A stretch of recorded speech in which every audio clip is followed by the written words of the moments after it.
Everyone, Jerry Tabatt with you with another edition of our military community. So many different things going on across the area now, so many events and so many projects across our area and so many things for veterans to do that we just don't have a lot of time to talk about. But today we have a very special program we're going to talk about. How many of you ever thought about disabled veterans in wheelchairs and disabilities being able to golf? Well, I'll tell you, we're going to learn all about that today, talk about our Florida Panhandle Golf Therapy Alliance. And joining me today, two very special people. First person directly to my left is James R. Tipton. He is a retired U.S. Air Force Senior Master Sergeant. And then farthest to my left is Raymond Glasgow, who is retired Navy Chief Petty Officer. And thanks to both of you for coming in today. But we're going to start out today. First of all, James, tell me about your military background and what you did in the military. So 24 years Air Force combat veteran. I was a munitions superintendent most of my career, and then 7 years as a first sergeant. Traveled all over the place. So great career. So you want me to act up good today, huh? Yes, sir. And when did you retire? January 15th, 2010. So 14 years just a few days ago. Wow. Yes, sir. I got you beat by a couple of years. It was 1st of August, 88 for me. Oh, wow. But anyway, Raymond, thank you for coming in again today. Thanks for having me. Tell me about your background in the military and everything. You're Navy, but like I said, we don't care. We're all brothers. Well, I was a deep sea diver in the Navy. I did that for about 20 years. Was in total 21 years active duty, and then I did 13 years civil service, and now I just play golf. Well, that's good too. Let's expand on that. What is deep sea diving? What is that? Well, here in Panama City, it's like the mecca for divers. It doesn't matter what service you're in. If you're going to get into diving, special warfare, whatever, you're going to go through school here in Panama City. And it was one of those things that, looked really cool to me. And, not everybody can do it. Right. It's a pretty select group. You have to qualify and, be in pretty good shape, stuff like that. I had a great time. Good deal, and thank you for doing that. Well, let's get into talking about golf a little bit. First of all, Tip, that's what you like to be called. Yes, sir. How in the world would somebody that's in a wheelchair that can't get out and do like normal people do, how would you, or why would you, start a golf program for veterans like that? So great question, Jerry. So we have an interesting piece of equipment called a paragolfer. And it's an adaptive piece of equipment that stands you up and allows you to play. It's a ADA piece of equipment, and it's a $28,000 golf chair that will allow you to stand up, straps you in it, the feet, the knees, the waist, and the chest, all the break points, and literally allows you to stand and swing a golf club and play. So, and a phenomenal piece of equipment. There's multiple pieces of equipment. There's a solo rider, there's a paragolfer, there's a verticat, so there's several different types right now. Let me Yes, sir. Have you pause for just a minute. I think we've got a picture of you standing up Sure. in that chair like that. If we could get ready and throw that up there. That's some of those, but let's go to the one that actually shows him on the golf course. That's a bunch of the equipment that we have at that's Bay the Point. equipment that you use. But there's part of it right there. This is amazing. Yes, sir. This is amazing, Tip. It's let's be honest. Just because you teach people that have handicaps, that have maybe wheelchairs, and they have limbs missing or whatever, how does that make you feel when you see the look on their face when they hit that golf ball for the first time? It's extremely rewarding. It's powerful. It's hard to explain. It's heart-wrenching. I was introduced to this cart myself in 2018 when I went to the National Veterans Wheelchair Games, and I had been paralyzed a few years myself. And when I got introduced to this by the Stand Up and Play Foundation, I hadn't played golf for 5 or 6 years. And they asked me if I wanted to try it, and it was in a simulator there. And I got in it, and I had trouble swinging the golf club, and they schooled me a little bit on it, and I started swinging, and it just came back to being natural. And they asked me to play in a 9-hole tournament there, and after a week of practicing, I won a 9-hole tournament, won a gold medal there at the National Veterans Wheelchair Games. So it inspired me. That is super. Speaking of inspired, Raymond, have you been golfing with this guy and everything? How do you feel seeing what's going on with this Panhandle Golf Alliance? It's a really good time for a lot of us guys because most of us are retired military. Like you said, it doesn't matter what service we were in. We all got that bond that only service members can have. To me, golf just released so many frustrations. You know, if you're frustrated about something, go hit 100 golf balls. You won't be frustrated after that. Now, you'll be tired, but you won't be frustrated. And you've got to feel proud when you do well out there that you're actually able to do this. Mm-hmm. Absolutely. And you watch him golf, and he golfs really, really good. Hits the golf ball like it owes him money all the time. I mean, just I've he seen does it. Tip. If you look at his scores and watch him play, you wouldn't think he was a handicapped guy at all. Yeah, but I think, Raymond, we need to check in them scores a little bit. They may be inflated just a little bit, but no, you're right. I mean, it's just amazing to see your attitude and everything. And you're in a wheelchair, but who cares? Yes, sir. Who cares? What kind of problems these veterans that come to you with these, where they need the therapy, what kind of problems are they dealing with? A lot of it, I imagine, PTSD, TNI. Yes, traumatic brain injury, PTSD, amputees, paraplegics. There's a multitude, and they come to the clinic for multiple reasons. Primarily what we're doing, and our goal is to improve the overall health and the mental conditions dealing with PTSD. Basically what we're trying to do is help people get grounded again, get them out of the house, get them off of opioids, benzos, and help them.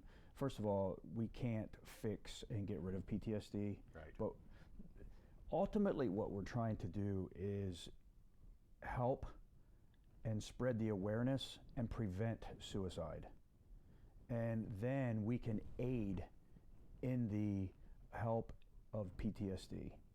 So bringing people to the golf course, getting them grounded, teaching mindfulness, working with meditation, getting them back in nature is all a part of this whole goal to help people that are suffering with PTSD and learning the game of golf. People think that golf is frustrating and that it's difficult and it's hard. And the few years that we've been doing this at Bay Point, and we did it a few years at other golf courses in the community, and Bay Point wound up being our home, I have never had anyone leave the golf course saying that they were frustrated with the game of golf. So it's amazing how well they meld and come together and learn that the game of golf has become relaxing and helps them get through their struggles with PTSD. It doesn't cure their PTSD, but it helps them get through their struggles. And our ultimate goal is to aid them through the struggles of PTSD and help with the awareness and the prevention of suicide. If we can save one life, we're successful. Mm-hmm. And that's what's sad. There's over 20 some a day. 20 veterans a day, 22 a day commit suicide. I mean, and you stop and think. You put that over a 12-month period, 365 days. That's a lot of people. Raymond, let me go for you for a minute. What has this done for you? And Wilbert, we're being honest here today. What has this done for you mentally? It gives me something to really look forward to every week. With Tip, we were helping some Special Olympic kids through the summertime, and I wouldn't have got to do that unless I met Tip. So it just gets me out of the house, gets me out of my head. Like I said, it's a really great sport. It just really is. You just can't take it too serious, and you can't get attached to your golf balls because you're going to lose golf balls. Right. But otherwise, this is the best thing that I've ever had coming out of retirement. It's really helped me. And when you cope with everything. When you stop and reflect on what happened to you in the military, and now you see all of this and everything, does it not reinforce that it doesn't make any difference what kind of problems we have mentally or physically? We're all one people. We all need love and respect, and we need that sense of companionship or that sense of getting along, being part of the family. Right. Yeah, I've got a lot of brothers, a few sisters, but a lot of brothers. And it's, you'll hear us military guys, we always call each other brother. Hey brother, how you doing? Hey brother, hey sister, whatever. Because that's the way we are. The military is a pretty close-knit, group. And, even though we're from different services, we got each other's back all the time. Exactly. Now, a lot of times when it comes to disabilities, Tip, people think, oh yeah, these guys over there in the wars and all of this. But a lot of them don't realize And there's females out there also that need that help. Absolutely. Are they different to work with and install in this program than they say a man is? No, not at all. 100% no. I deal with just as many females as I do males, and the difference is just how we speak to each other. Right. We all went through the same conflicts, we all went through the same struggles, and it's just learning each other's nuances, if you will, and how we talk to each other, but we fought the same war. So Exactly. no, there's no difference. We're the same. We fought the same, we bleed the same, and we have the same sufferings. So it's just how you speak to each other, and sometimes I will sometimes have to have a female speak to another female Sure. one-on-one, Sure. depending upon what the situation may have been, or refer a female to a different counselor. But I have several females in my group, and I'm grateful. And we welcome females, we welcome all the males, we welcome anybody to come to our clinic. But I love it when I have females come to my clinic. And the caveat to that is some of these females swing the club better than our males because of their tempo, and we get embarrassed. They're better by looking how, than us too. Yeah, well, Their that too. ego's not as big as ours. Exactly, and they swing the club so well, and their tempo is so good, and they just come with not overly high expectations on how they're going to play the game because they just have a great tempo. But we have quite a few females in our group, and we're grateful. I wish we had more. I hope that this word gets out to our military community that females are welcome, because we would like to have equally as many females as we do males, but it doesn't always work out that way in a lot of sports. But I wish that we had a plethora of females in our military community here, in our veteran community, that would come to my clinic, whether they want to volunteer or participate. Sure. But I really hope this word gets out, and that we get overwhelmed with people and need more volunteers to help. That would be awesome. You know, one thing that I would like to add with that, with what you just asked me, whether it be males or females, people say, I'm not ready. Right. I'll get there when I can get there. I need to prepare myself. Let me think about this. Let me prepare myself. Jerry, the word I want to get out, and this is of the utmost importance, and I will tell you why. You don't have to be ready. You just have to come and be around like-minded people. And why do I say that? Because if you wait to get ready, you're not going to come. Right. Two reasons. One, you're just not going to come and you're going to procrastinate. Or two, you're going to make that ultimate sacrifice that you're never going to be here and you're going to be upstairs. And we had that happen with a couple veterans. We had people like Raymond or some of our other volunteers who were trying to bring veterans, and the day before they were coming to our clinic, they committed suicide, or they went, into a alcohol rehab program, or whatever the case may be. So the bottom line is you don't have to be ready. You just have to come to the clinic, and we will help. Right. We will get you the resources. We have a plethora of resources other than just our golf therapy clinic. Mm-hmm. We're here for you. Right. We're here for our brothers and sisters. And that's the thing. I mean, like you said, people say, well, I think maybe I'll think about my future tomorrow. And I always stop and look at them and say, no, your future actually starts right now. Absolutely. And they don't understand that. That's profound. But then they start thinking about it. But the big thing is talking about it. Raymond, I want to jump over to you for a second here. You're out there with some of these veterans playing golf. What is the response from the other members, not with the Alliance, but other people out there playing golf? What is their response when they see you out there with a man or a lady in a wheelchair playing golf? What are they saying, or what are they doing? Well, a lot of people, they don't realize that you can still play golf out of a wheelchair. I didn't realize that you could do that until I met Tip. But like I said, you watch him hit a golf ball, he ain't hurting for anything. I mean, he's got great distance. He doesn't swing the club like he's a disabled man. But, clearly he's in a wheelchair, but he does pretty good. And, other people see us doing that. I golf with 4 other guys that are all retired military. 2 retired Coast Guard guys and another retired Navy guy. So, for all of us, it's the best therapy that we could ever have. It just really is. And you know, something else, Tip, a lot of people, when we start talking about this, they're probably saying, yeah, okay, these are these veterans that have been 25, 30 years in the military. They're now retired, getting old. But you got some 20, 25-year-olds that need this help. Absolutely. You know, I have some statistics here that talk about the PTSD. 20% of the veterans with PTSD are our Iraqi and our Afghanistan veterans. That number seems high, but actually 30% are Vietnam veterans. Right. So there's a huge number out there that are still our Vietnam veterans. Our youths are 15% are youth girls, 6% youth boys, 41% are assault victims. So the numbers are high, and so even though our clinic says that we deal with veterans with PTSD, we've opened up to adults and children with mental and physical disabilities and fire, police, and EMS. So we have a plethora of people that we work with. Yeah. We just want to help anyone in the community, even though we're veteran-based. I just want everybody to know the statistics are here, the numbers are there, and we're here to help whomever we can.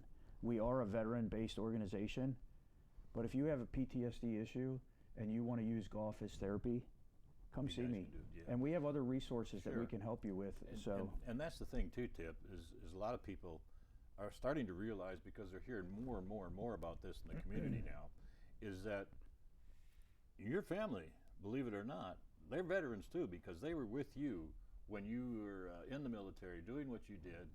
And that's something that I believe that I read, I might correct me if I'm wrong, but you also, if the veteran, say the male veteran, wants to bring his wife and kids out there, you welcome them with open arms. Absolutely. Sure. Absolutely. The interesting thing too, you know, this is a Bay County based program, and I'm glad you said that. If somebody came to me and said, we would like to do a program, I do this on Tuesdays. Tuesday mornings for the veterans, Tuesday afternoons for the Special Olympians Rotary Community Corps. I've actually had a family come from Bastrop, Louisiana. Wow. And I did a 4-day program for them. I have another gentleman that I met. I drove to Iowa and did the National Disabled Veterans Golf Clinic for a week, and I took 5 carts there. And I have 2 or 3 folks who are organizing now to do a private clinic with me in the spring, to come and spend a week with me. I just spoke to a gentleman this morning who's waiting to get some equipment from the VA, and then he's going to drive from Milwaukee to come spend a week with me and do a clinic. So it's amazing, and I don't mind branching out to do that. And he's going to bring his family, and if people want to come from anywhere, I don't mind, anywhere in the country. Granted, I'm a Bay County-based program. I'm spanned to Walton County. Eventually, I want to go from Mobile to Jacksonville. But if people want to come from anywhere in the country, I don't care. I'm here to help whomever it takes. But again, you know, we're a Bay County-based program. But if somebody called me up from Jacksonville and said, hey, I want to bring my family, I have a veteran, or I have somebody, you know, that's been abused in our family, can you help them through golf therapy? Bring them on. Right. We're here to help anybody. And that's the thing. The veteran needs that support from the family also. They need to know that they understand what's happening. And they understand what mom and dad are going through. So it's so important to bring these kids around. Raymond, as you go through this now and do this golfing and all of that, you just don't say, okay, you finish the program, next. You don't turn them away. They're there for life if they want to be. Sure. And anybody and everybody's welcome. You know, like Tip was saying, you probably don't have to be in the military to have some form of PTSD. Right. You know, there's lots of ways you can get PTSD, and most of them are pretty traumatic.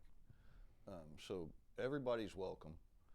It's a great release from everything, playing golf. It just really is. You're out in nature. Exactly. You know, it's the most fun sport that I've ever participated in. It really is. Tip, if someone wants to sign up with Florida Panhandle Golf Therapy Alliance, how do they go about that? And what do they have to have any special qualifications or anything to actually join with you? No, they can call the phone number on our brochures that we have in our flyers. First, they can go to the website.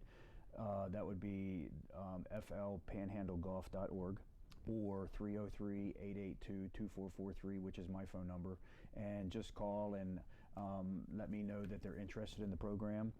I can ask them a few questions. Again, they don't have to be a veteran. again, we're a veteran-based program. We would like you to be a veteran, fire, police, EMS, or someone that has adult or children with special needs, but we can assess and go through those questions. But if someone has PTSD or a need that we think that you would qualify for the program, we will invite you.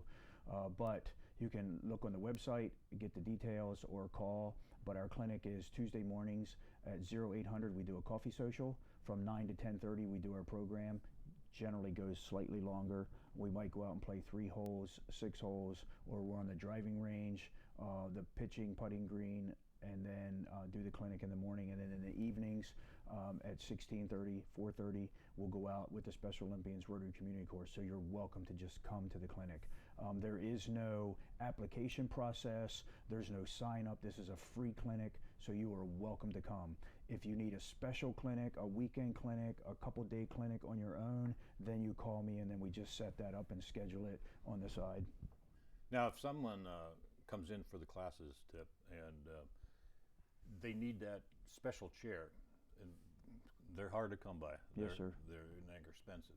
Do you have available chairs that they can use so they can get up and stand up out of that wheelchair like that? I do. We have transfer boards because not everyone has the mobility to just be able to slide over, so we have transfer boards. We will do classes.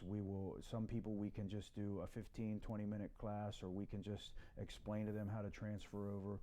We'll sign waivers, for medical waivers and injuries. We'll sign media waivers for photos and videos. We have several things that we do, but we make sure that everyone is trained. We make sure Raymond comes in. One, Raymond came as a PTSD veteran, but also Raymond's been there for quite some time, and then he also volunteers to work with my Special Olympians and my Rotary Community Corps. So Raymond's trained to get someone in and out of the paragolfer now. So we make sure that we have people that are trained to help folks get in and out of the equipment.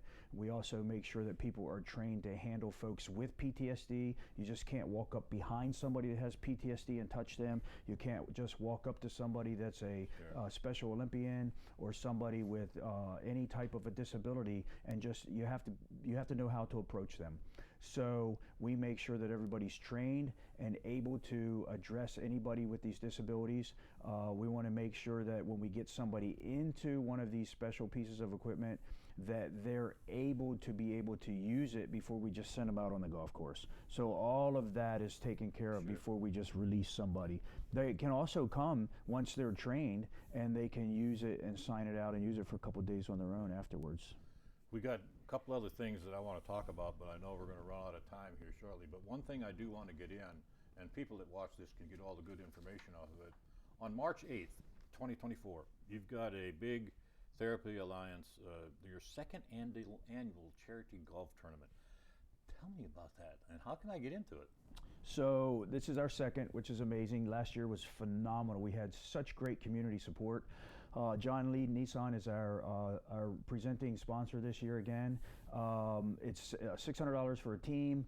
Last year we had 144 players. We hope to do that again this year. You can call my phone number again, 303-882-2443, or you can call Bay Point's phone number, and I should have that on the bottom of the flyer. If not, I'll look that up before we go, and then we can call and get that out there. Just have mine on there right now. So 303-882-2443, or you can email me at flpanhandlegolf@gmail.com and let me know that you want to sign up a team for the second annual charity golf tournament at Bay Point. And we are going to have a multitude of vendors all over the golf course.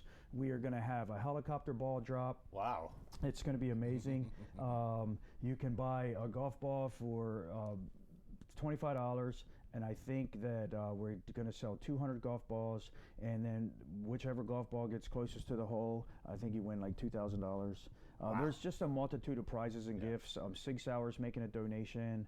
It's going to be a wonderful golf tournament. So Friday, March 8th, 7:30 registration, 8:30 shotgun start. There'll be multiple hole-in-one prizes. There'll be vendors all over the place doing food. It's going to be a great time. We're going to have an after party where there'll be oysters on the back patio with music, and several things happening back there. There's drawings and gifts and prizes, silent auction. It's going to be a really good time. Before we run out of time here, I want to start with you, Raymond. Give me the best success story that you've experienced out there with these veterans. Well, they're still around. They haven't put a gun in their mouth. And a lot of them think about that. I think we've all thought about it a little bit. But some people really think about it a lot. And, you know, to see them out there playing golf and not worrying about anything, and, you know, don't have a care in the world, just out there having fun, hitting a golf ball, that's what's rewarding. Knowing that someone has their back. Yep. They're not alone. Not alone. Never alone. Never alone. Tip, what's your favorite story? So I'm opening this because I want to share that line with you one more time before we go. But Jerry, I have a Vietnam veteran that came to my clinic over a year ago, and he said he needed help, and he wanted to come to my clinic to volunteer. And after about a month, he says, I really need to be a part of your clinic because I'm struggling with life. He came to me and stood aside and said, I'm struggling with life, and I'm struggling getting out of bed. I'm struggling getting off the couch. I can't relate to my grandchildren. And the list went on. And as he continued to come to my clinic and get back into golf and play, he came to me months later and says, I can now relate to my grandchildren. I can play golf with my grandchildren. My wife wants to know why I need to come to this clinic every week because I always have a smile on my face. And he said, life is good. I can continue and I have purpose. And I really enjoy being a part of this clinic. Not only now am I sincere about volunteering, but I have to be here every week. And I have purpose in life. So when you get someone like that come to you and tell you how successful, not only wanting to be a volunteer, but how successful being a part of this clinic was, and how much purpose his life is, it just goes back to the point of you don't have to be ready, you just have to come and be around like-minded people. And that's what's so good about this is because, again, it's like you have your family there, and I don't care, like you'd mentioned earlier, Raymond, about military, how they know one another. I can guarantee you that you can put 100 people in a room, and you and Tip and I can go in there, and probably within two, we can name or point to the people that have been in the military, because there's just that you give off that attitude that we can accept that because we've been around it and we know what's happening. We got a minute and a half to go. 30 seconds. Final thoughts, Raymond. Come out and join us on Tuesday morning at 8 o'clock. It's a blast. We have coffee and always something to eat, breakfast. Go out and play a little golf. It'll save your life. It really will. Come join us. We don't have all the answers, but we have the resources. We have a great time. We have camaraderie. We're in a non-clinical atmosphere. Come out, hit some golf balls, stress-free environment, non-clinical environment. Come and join our brothers and sisters. Just like Raymond said, we've got coffee, we've got breakfast sandwiches, we have a great atmosphere. Bay Point has opened their arms to us. I have all the equipment that you need. This is a free clinic. I know it's during the week. If you need something on a weekend or an evening and you can't make it because of work, just call me up. We'll make something happen. I want all my brothers and sisters to come. Again, like I said, we save one life. That's important. 22 veterans a day commit suicide, and we're here to save lives. And you're doing. And you don't need golf clubs. We've got plenty of golf clubs to borrow. Good deal. All right, we're about out of time here. Raymond, thank you so much for coming in. We appreciate what you're doing. And Tip, God bless you for what you're doing out there. You are showing the life Thanks, Jerry. that we've all deserved. I can tell you it saved my life. So. All right, and don't forget that golf tournament, March 8th, 2024. Call Bay Point if you have any questions. That'll do it for this edition of our military community. Have a great day.